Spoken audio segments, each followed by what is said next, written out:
Iwan niya lang. Kulang pa kayo!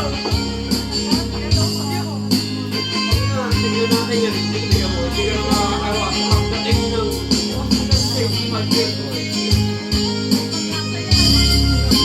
May pag-asa, pampira na nga eh. Ano, di ba? Ay, naku, kami papanong ng lolo ko.